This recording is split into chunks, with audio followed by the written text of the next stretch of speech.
السلام علیکم درنو لیدونکو، په دې هیله چې وخت به مو په خیر تیریږي. د جذب د قانون یا لا اف اټراکشن بلې جلسې ته ښه راغلاست درته وایم. وګورئ، موږ په تیر مجلس کې پر دې باندې خبرې وکړې چې څنګه د انسان اراده، غوښتنه او ذهن د دې سبب ګرځي چې باندنۍ نړۍ د تابع سي، یا په اصطلاح باندنۍ نړۍ کې څه شی چې دا غواړي هغه ورسره وسي یا پیښ سي. دا امکان لري او په دې کې هیڅ شک نشته. د هیواد نامتو مورخ غلام محمد غبار په خپل اثر کې چې افغانستان د تاریخ په بهیر کې یا افغانستان در مسیر تاریخ نومیږي، په دې کې د خوارزم شاهانو د سلسلې د یو پاچا چې علاءالدین محمد خوارزم شاه نومیده، د دې یوه پیښه را نقلوي. ویل کېږي چې دی چې کله له چنګیز خان سره جګړې ته ننوته، نو مخکې تر جګړې د فال په ډول دوه پیشوګانې په جنګ واچولې. یوه توره پشه وه، یوه سپینه پشه وه. یوه یې چنګیز خان پورې منسوب کړه او بله یې ځان پورې. نو د دې پیشوګانو د جګړې په نتیجه کې هغه پیشو چې علاءالدین خوارزم شاه پورې اړوند وه، هغې ماته وخوړه. نو ده وانګېرله، ده داسې ځان ته تلقین ورکړ چې زه په دې جګړه کې ماتې خورم. هماغه و چې د پکې ماتې وخوړه او بیا تر ده وروسته د زوی جلال الدین خوارزم شاه واک ته رسېږي او همداسې. دا داسې یوه پیښه ده چې زموږ د تاریخ په کتابونو کې را نقل کېږي. یعنې د انسان انګېرنې او د انسان ذهن څومره اغېز لرلی سي، حتی په لویو جګړو کې د دې سبب کېږي چې لویو سرلښکرو ته ماتې ورکړي. همدا ذهن د دې سبب هم کېدلی سي چې لوی سرلښکر بریاو ته ورسوي.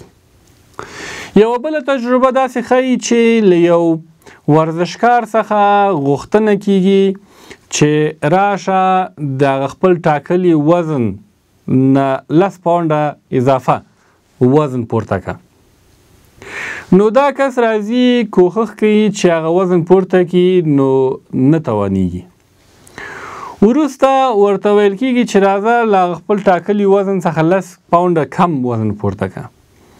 نو دی راځي په ډېرې اسانۍ سره هغه وزن پورته کوي. دا هغه تجربه وه چې ترسره شوه، خو د دې تجربې هغه د پردې تر شا اصلي راز چې راپور کې وړاندې شو دا و چې لومړنی وزن چې دغه ورزشکار ته پیشنهاد کیږي یا وړاندیز ورته کیږي د پورته کولو، هغه اصلا له هغه ټاکلي وزن څخه 10 پاونډه زیات نه بلکې کم و. خو د ورزشکار ذهن داسې تلقین شوی و چې دا له ټاکلي اندازې څخه لوړ ده، نو دغه ټول فزیکي توان هم په دې کې ناکام شوی و چې هغه پورته کړي. او دویم وزن چې ده ته ویل شوی و چې دا له هغه ټاکلي اندازې 10 پاونډه کم ده، هغه برعکس 10 پاونډه زیات و. خو ده خپل ذهن داسې تلقین کړی و چې دا له هغه اصلي وزن نه کم ده، نو کولی شم په اسانۍ پورته کړم. نو هغه فزیکي توان یې هم د سره یاري کړی و او هغه وزن یې په اسانۍ پورته کړی و. دا ټول مثالونه موږ ته څه را زده کوي؟ حتما همدا چې زموږ د ذهن قدرت زموږ تر فزیکي قدرت څو چنده ډېر دی. د تلقین یا انګېرنو تر عنوانونو لاندې چې یو بله کیسه ډېره نقل کیږي، هغه امکان لري چې واقعي نه وي، ولې د دې موضوع اړوند ډېر ښه صدق کوي او موضوع موږ ته ډېر ښه واضح کوي. ویل کېږي چې یو کس په دې جزا محکوم شوی و چې وروسته تر 40 ورځو به دی په جوش اوبو کې اچوي. نو دا کس 40 ورځې دغه جوش اوبو ته ګوري او هره لحظه په دې فکر کوي چې ما به 40مه ورځ په دې جوش اوبو کې اچوي او زه به پلی کېږم، وجود به مې تڼاکې کېږي، پوستکی به مې سوځي.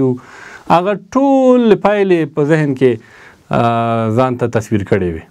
کله چې 40مه ورځ رسیږي، نو د دې سړي سترګې تړي او دی د جوش اوبو پر ځای په سړو اوبو کې اچوي. کله چې دی له سړو اوبو نه راوباسي هغه پایلې چې د جوش اوبو لپاره په ذهن کې تصویر کړې وي یا مجسم کړې وي هغه په سړو اوبو کې تر اچولو وروسته د سره پیښې شوې. یعنی کله چې دی له سړو اوبو نه راوباسي وجود یې پولی سوی و، تڼاکې سوی و، پوستکی سوځېدلی و او ټول هغه پایلې د ده په وجود کې رابرسېره سوی وې چې باید جوش اوبو کې تر اچولو وروسته رابرسېره سوی وای. وګورئ ډېر جالبه ده، زموږ ذهن واقعا څومره کارونه کولی شي، واقعا څومره کارونه کولی شي. که دې ته له یو اړخ نه وګورو یعنې حیرت به ورته وکړو. راځئ دغه د خپل د ذهن قدرت په خپل چاپیره په خپل ګاونډ په خپل افغاني ټولنه کې وګورو. موږ ډېر داسې انګېرنې لرو چې هغه زموږ د ذهن د قدرت په نتیجه کې موږ سره پیښیږي خو موږ ورته متوجه نه یو یا حداقل پام ورته نه کړی. استاد اسدالله غضنفر په خپل یوه لیکنه کې په دې هکله یو جالب مثال راوړي. دغه زموږ شاوخوا هټیوال چې کوم دي دغه د ورځې لومړنۍ سودا چې کوي سهار کې نو هغه کم پام کړی هغه پیسې راخلي بیا په سودا باندې په اصطلاح یو ټکان ورکوي ورته او بیا وروسته له هغه جیب ته اچوي دا په نیک شګون باندې انګیري. وګورئ که چیرې دغه دکاندار دغه سودا په تاوان هم خرڅه کړي، د اوله سودا په تاوان هم خرڅه کړي، خو که ده داسې انګېرلی وي چې دغه لومړنۍ سودا زما ټوله ورځ یا ټوله سودا ښه کولی شي نو واقعا یې ورته ښه کولی شي. دا د ذهن قدرت ده، دا هغه فریکوینسي ده چې دی خپروي او په طبیعت کې هغه نور فریکوینسیان ځان سره راجذبوي. داسې نور ډېر مثالونه موږ تاسو وګورئ په خپل شاوخوا افغاني ټولنه کې داسې انګېرنې لرو مثلا په چای کې چې شمع ودرېږي داسې انګېرو چې سبا میلمه راځي یا میلمه په لاره ده او واقعا بیا راځي. یا موږ او تاسو د ښځینهو د ټیکري پیڅکه چې په څنډه باندې داسې راسي بیا داسې انګېرو چې میلمه را روان ده او واقعا راځي. یا داسې انګېرنه هم شته ده چې نوکان باید په کوټه کې پرې نه سي چې دا موږ او تاسو د نیستۍ سبب کیږي. که چېرته په همدې فکر واوسو واقعا موږ نیست کولی شي، په اصطلاح موږ غربت سره مخ کولی شي دغه انګېرنه. یا زموږ او تاسو مسافر چې په سفر باندې وځي ورپسې اوبه شیندل کیږي، دا کار د هغه په لاره کې د خنډونو د لرې کولو په موخه کیږي. نو که چیرې موږ په دغه عقایدو یا په دغه ګمانونو باندې پابند واوسو نو واقعا هر هغه څه موږ سره کیږي چې موږ غواړو یا موږ یې انګیرو. ځکه چې موږ لوستي په لومړۍ جلسه کې خدای له موږ سره هغه څه کوي چې موږ په همغه ګمان یو. خدای زموږ په ګمان دی، موږ چې کوم ګمان کوو همغه به موږ سره کیږي. که موږ انګیرو چې په دې کار موږ غربت سره مخ کیږو نو واقعا به که هغه کار مو وکړ مخ کیږو به. که موږ داسې وانګیرو چې په دې کار سره موږ ستونزې کمیږي نو که هغه کار مو وکړ واقعا به ستونزې موږ سره کمیږي. که داسې مو وانګیرو چې په دې کار در سره کولو سره موږ برکت زیاتیږي نو هغې کار په در سره کولو سره واقعا به زموږ برکت زیاتیږي. نو دا موږ پورې اړوند ده چې موږ څه غواړو. یوه بله مسله دا چې د موږ او ستاسو په دین کې د فال کتل ولې منع شوي یا له موږ نه ولې غوښتل شوي دي چې موږ چې کوم خوبونه ګورو دا باید هر چا سره شریک نه کړو. وګورئ دا انسانان چې دي د وخت په تېرېدو د انسان ذهن منفي اړخ ته ډېره لیوالتیا ښیي. ولې؟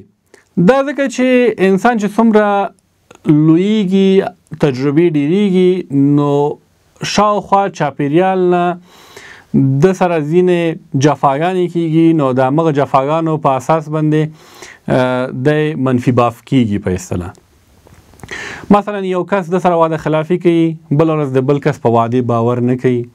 مثلا یو کس نن ورته دروغ وایي سبا د یو چا په رښتیا خبره باور نه کوي، ذهن منفي لور ته تمایل ښیي. نو همدغه لپاره انسان کې دغه منفي تلقینونه ډیر زر نفوذ کوي. که چیرې ورته وویل شول چې مثلا د چهارشنبې په ورځ باندې به جارو نه کوي چې دا مثال داسې دی ډیر زر مني.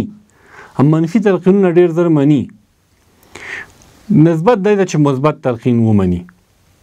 دلیل دا ده. نو همدې لپاره موږ چې کله فالبین ته ځو که موږ په هکله مثبت فعل وویلې خو خطر ښه که نه خو ډیرې منفي خبرې کوي او انسان منفي پذیره ده. نو زموږ ذهن د فالبین خبره په دوران کې اچوي او دا پروسس کوي. نو طبعا موږ ویلې چې څه ذهن غواړي هغه ورسره کیږي. نو کوم منفي شیان چې فالبین زموږ په ذهن کې اچولي دي هغه به موږ سره پیښیږي. نو همدې لپاره موږ له فال کتلو منع شوي یو. موږ وکتل چې علاالدین خوارزمشاه د فال کتلو په نتیجه کې له کومې پایلې سره مخ شو. یا مثلا موږ یو خوب ګورو او زه دا یو کس سره شریکوو. که چیرې هغه د خوبونو پر تعبیر حاکم و خو خطر ښه موږ ته به یوه ښه پایله ووایي د خوب ښه تعبیر به موږ ته وکړي. خو که چیرې هغه له خپل هوا او هوس نه او له خپل نفس نه یو څه موږ ته وویلې نو عین همغه د فالبین خبره کیږي چې بیا هم زموږ په ذهن کې به هغه پروسس کیږي او همغه به پیښیږي موږ سره چې هغه موږ ته ویلي یا زموږ ذهن د هغه د خبرو په پایله کې په هغه مصروف سوی و. نو کله چې دې نتیجې ته رسیږو چې موږ څه غواړو هغه کیږي نو راځئ ولې مثبت ونه غواړو؟ ولې منفي غواړو؟ ولې ځان په مثبتګرایي نه اموخته کوو؟ تاوان یې پکې څه دی؟ ګټه مو پکې ډیره ده، تاوان مو پکې نشته. نو کله چې دې پایلې ته رسیږو چې زموږ باندنۍ نړۍ زموږ د داخلي نړۍ انعکاس دی، څه چې موږ سره پیښ شوي په اصل کې هغه موږ غوښتي. دې پایلې ته په پام نو ولې نیک نه غواړو؟ ولې مثبت فکر نه کوو؟ ولې خیر نه غواړو؟ نو که یو څوک وایي چې ما نیک غوښتل خو بد را سره وشول نو دا ځکه د منلو وړ نه ده چې موږ پوهیږو څه چې موږ په خپل ذهن کې کرو په باندنۍ نړۍ کې به هغه ریبو. دا هیڅ امکان نه لري چې موږ په خپل ذهن کې د غنمو تخم وکرو او هلته وربشې وریبو.